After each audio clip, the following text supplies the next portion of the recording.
Hey guys, Chris the Ultimate Recycler. Welcome back to the channel. We have 3 items on the bench today. 2 are repair jobs, I believe, and 1 just needs testing. I don't generally do repair jobs for people, but the word's getting out there, and whilst I certainly don't want to advertise and get too much work, if people find out about it and come and ask me, I'm unlikely to say no. What can I say? I like the challenge. Let's have a look at these things and see what we can do. Okay, what we have here is a large GEC fan that just needs testing. Apparently it should work, but Lynn, the lady, just wanted to make sure it was safe. So we'll test and tag that one. The middle one is quite a modern radio. I'd say it'd be only 10 years old tops, and apparently it doesn't go. So we'll have a look at that one and see if we can sort it out. And the last one's a 1980s era desk lamp.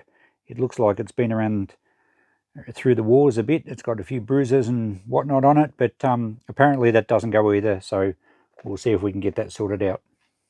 So we'll tackle this big fan first because it gets something big out of my workshop and I can put it back in the car. It's very dirty. It would restore beautifully. It's a classic fan. It's quite large. It's probably 18 inches diameter across the fan there.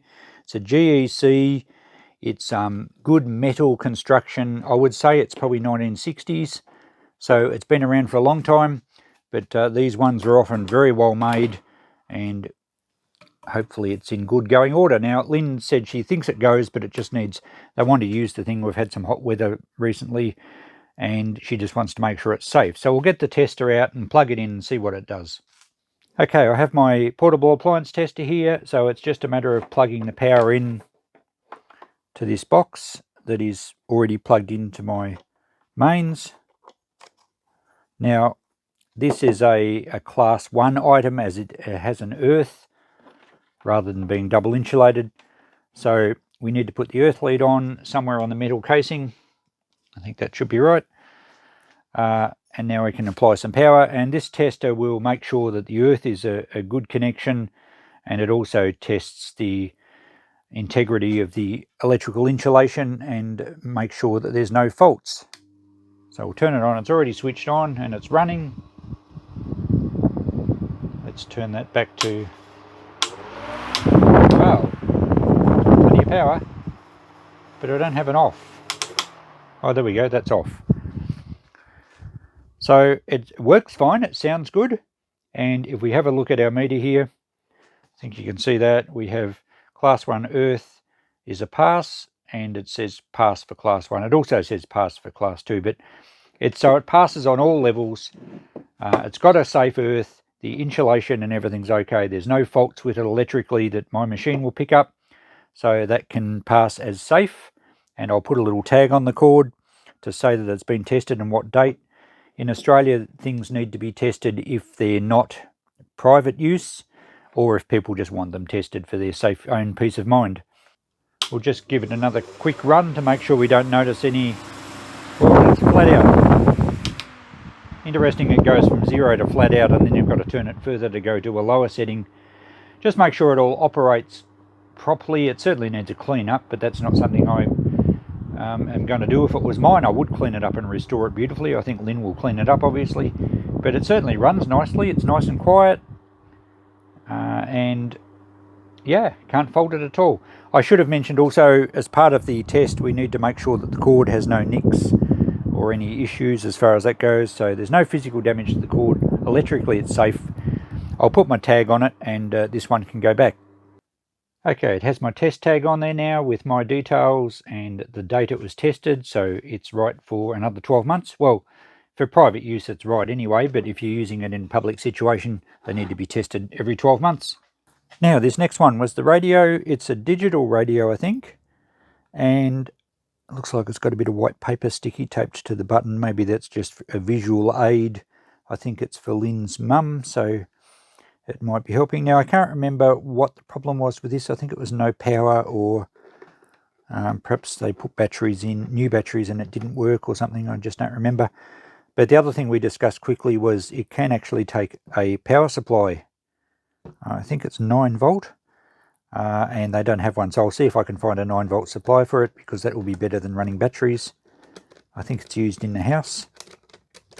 But let's have a look in the battery compartment. It has some in here, Wow, it takes a lot of batteries. Alright, I'll test those and see if it fires up on those batteries. I don't think it was going now. How do we turn it on? On, off, that's the main button. Yeah, so nothing's happening. We've got no power. Maybe the batteries could be in the wrong way. They look like they're all going the right way. I'll pull these out and just test them to make sure there's no dead cells.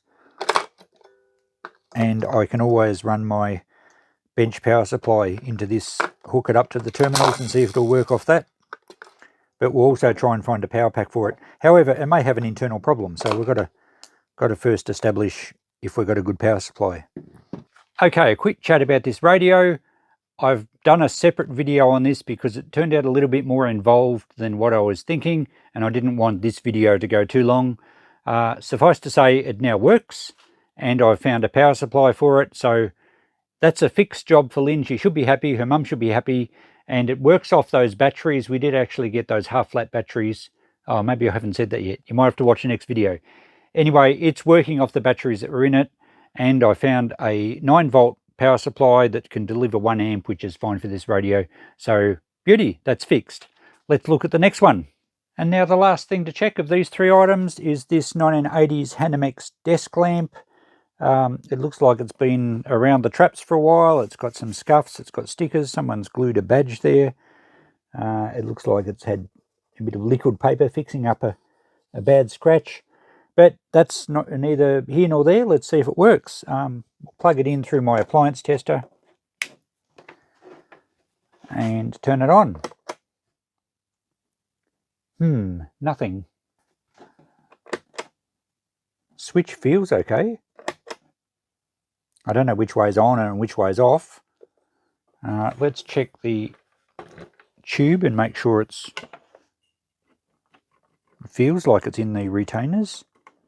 I'll just take these 2 covers off and make sure we have a connection for a start.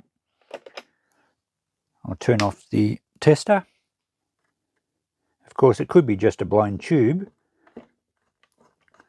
and I'm not sure if I've got one here or not, so we'll see if we've got voltage at the terminals of the tube. It's probably the easiest way. Now it seems these covers are glued in. Why is everything glued today? And the plastic's gone fairly brittle, I think. I don't like our chances of getting these off without causing a little bit of damage.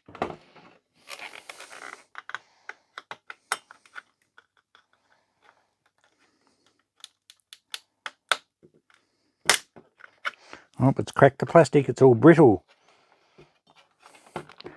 So this one might be a lost cause. But these covers have got to come off. You can't even change your globe without taking these off.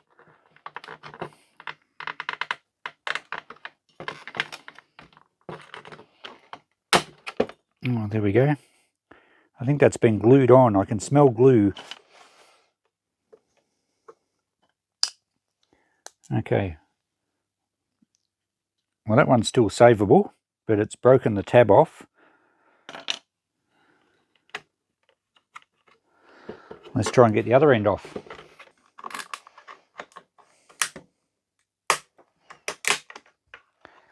Okay, that's got that. It's broken the tab off there. Don't know why that was the case, but they've been glued on. Well, the tube looks to be connecting properly. Let's give it some power again and check.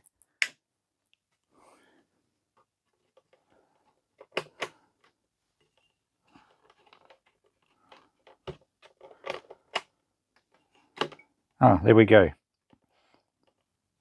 So perhaps we just had a bad, dirty contact one end. It's trying to go, but not quite. So perhaps the tube's had it. At least it feels like the switch works. Yeah, it's trying to go. I think we'll try another tube in it first and see if that helps. Actually, there's something loose in there. Alright, that might be the only problem.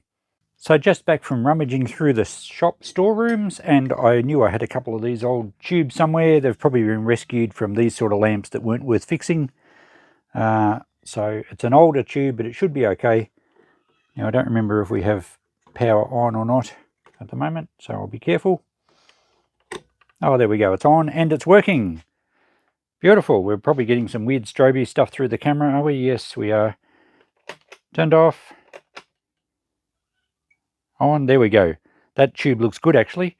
Fantastic. I'll put it back together. I'm going to have to glue these pieces a bit. Hang on, let's turn that off. I'm going to have to glue, one of these was cracked right through, but I think it'll be okay. Well, it's not right through, so I'll just glue that crack. And the other bit had a section broken off. I think the screws, I might put longer self-tappers in there, just so that it holds. I don't want to re-glue them because next time someone comes to change the globe, it's likely to break it even more. All right, we'll put it back together. So that went back together fine. Final test, it's on the appliance tester at the moment. It's testing safe, all good, the earth's good, and everything passes. So I won't worry about actually tagging this. I wasn't asked to actually test it and tag it. I always like to test things when I finish repairing them, but I do charge $5 per item to tag it. So I wasn't asked to, but I know this one's good. Fantastic, easy fix, just the tube, but of course we had to battle our way in through these glued sections. I don't know if they were, well, I think they were glued. It's possible, I guess, that heat from many years could have fused the plastic, but anyway, we fixed up the crack. I didn't need longer screws. That's all good. So all three of these items are done and they can go back to Lynn. Okay guys, job's all done. It's nice to get rid of all these three out of my workshop in, well, they've only come in today, so they're in, done and out. That pleases me. And the pressure is on when you do customer jobs. You can't just put them under a bench and think I'll get to that another time. So that's one of the reasons I don't want to do too many customer repairs. It does put you under pressure because most customers want their jobs the day they want to use them, which is normally when they discover they've got a fault. So these are all done. I'm happy with this job. As I said, the radio ended up a separate video and I will follow this one with the radio video. Successful repair was a bit more involved than I thought, and quite surprising actually for a modern radio. So look out for that one. Thanks for watching guys. See you in the next video. Bye for now.